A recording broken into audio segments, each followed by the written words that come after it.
The Run for Your Lives World Tour has come and gone on its first date, at least. Iron Maiden just finished up in Budapest playing a tight 17-song set list. They went from Iron Maiden to Fear of the Dark, but how was the set list? Was it disappointing? Let's dive in. So, for an Iron Maiden fan like me, I've been a fan of the band since 2009. My first tour was the Somewhere Back in Time World Tour. The Run for Your Lives World Tour is excessively exciting for me as a longtime diehard fan. We've seen them play tours like this before, where they did the Somewhere Back in Time World Tour, which focused on Power Slave and Somewhere in Time. We saw them do the Maiden England Tour, which focused on Seventh Son of a Seventh Son. Last tour focused on Somewhere in Time and Senjutsu. So when they announced that they were doing a tour that was from Iron Maiden to Fear of the Dark, well, I was expecting them to not play a whole bunch of songs off of Somewhere in Time. That happened to be true for this set list. So let's dive in. They started off with the Ides of March into Murders in the Rue Morgue. They haven't done this since 2005, and they actually played the opening of Murders in the Rue Morgue, unlike on that 2005 World Tour that they played only songs from Iron Maiden to Peace of Mind. After that, it followed up with Wrathchild, which is another First Time Since song. It's the first time since 2017 on the Book of Souls World Tour that they've played Wrathchild, and then they put another Killers song in at number 3 here on the set list with Killers, which was the first time since 1999 on the Ed Hunter Tour. I wasn't even an Iron Maiden fan yet. I was only 5 years old, so that is going to be awesome to hear them play Killers. After that, we had Phantom of the Opera, which is the first time since 2014. If you've watched the tour trailer for this whole tour, you knew they were going to play this song. They're probably going to play Run to the Hills.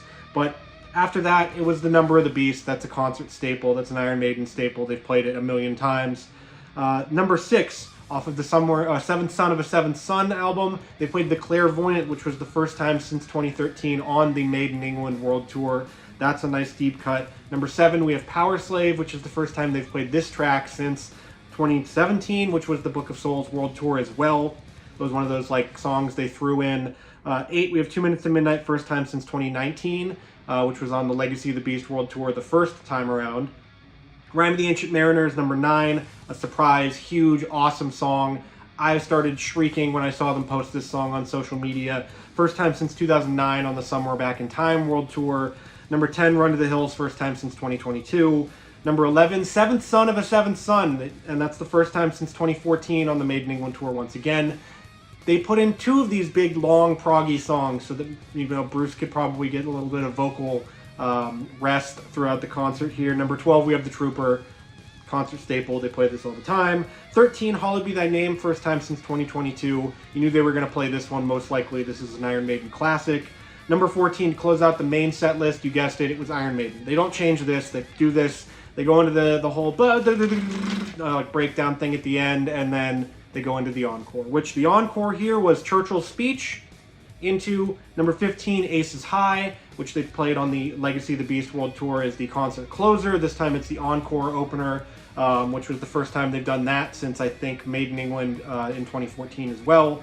Number 16, we had Fear of the Dark, which is the first time, I think, in Iron Maiden history that this song has been played in the encore, that has not been played in the main set list, at least above Iron Maiden is usually the 13th track in the set list. Fear of the Dark, first time in the encore, I think. I have to do the research on that one, but I'm pretty sure that's correct.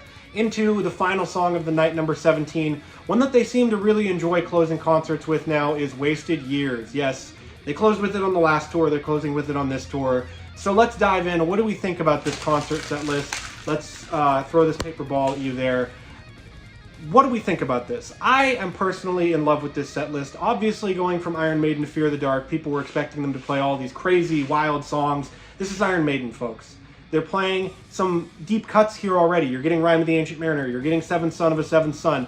There's nothing off of No Prayer for the Dying, which is kind of disappointing. We were expecting to get at least Bring Your Daughter to the Slaughter. The encore, the last 5 songs, I'm assuming are going to make the usual suspects of the entitled sort of man-baby Iron Maiden fans out there. Yes, I'm calling you all man-babies. If you're going, I'm disappointed in this. They do the same thing every time. Well, actually, they didn't do the same thing for this one. They're playing Fear of the Dark in the encore. If you go see Iron Maiden, look around you. Most of the people that are sitting with you are going to be there as first-time fans wanting to see these songs. Every time I go to an Iron Maiden concert, I think to myself, yeah, I'm gonna, hear Iron Maiden and Fear the Dark. And then they start playing those songs, the crowd energy starts whipping up into a frenzy, and I forget that all of that I don't really want to hear this song, I want to hear To Tame a Land or something like that. They were never gonna play To Tame a Land. All of these set lists that are coming out, that all of these accounts on YouTube, all of these people are posting around, were fake. Obviously, they were fake engagement bait, trying to get you to click on things, and that's just what you have to expect. Iron Maiden, they loaded this set list up with some great tracks, a nice assortment of tracks. Obviously not having anything off No Prayer for the Dying is disappointing. Only having one song off of Peace of Mind is disappointing. But guess what?